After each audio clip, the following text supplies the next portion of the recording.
Ce simulateur est un Barracuda Type 2 qui reproduit les commandes standardisées d'un véhicule automobile.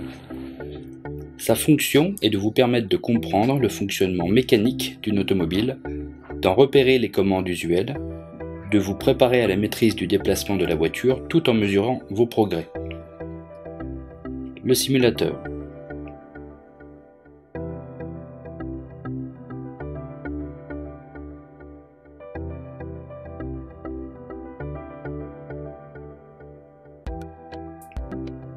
Pour vous installer, le siège est réglable en profondeur.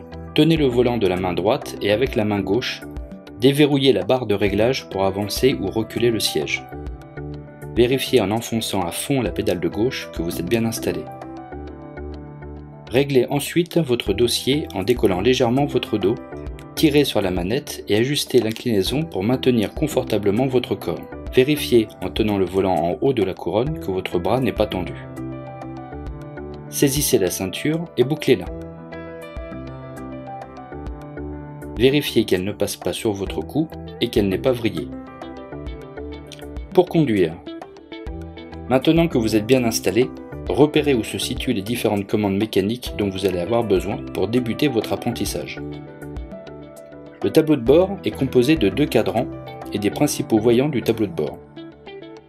Vous aurez besoin de lire les voyants d'alerte, notamment lors du démarrage du moteur.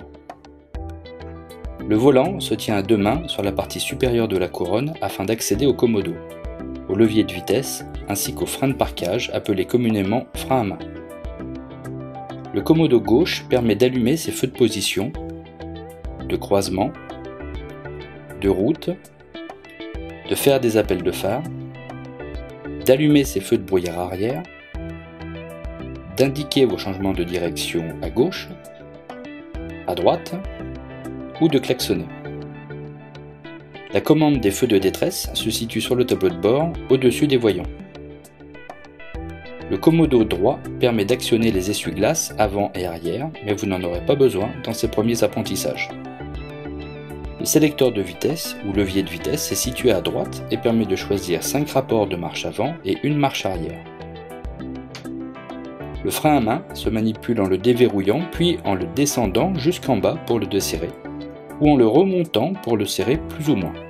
Vous aurez à le manipuler à chaque arrêt et lors des démarrages en côte. Les pédales s'utilisent avec le pied droit pour accélérer ou freiner, tout en prenant soin de positionner le bout du pied sur chacune d'entre elles. La pédale de gauche sert à débrayer lorsqu'elle est enfoncée ou à embrayer lorsqu'elle est relâchée. Pour naviguer dans les menus, un trackball situé sur le côté droit de la carrosserie permet de naviguer et un bouton de sélectionner votre choix.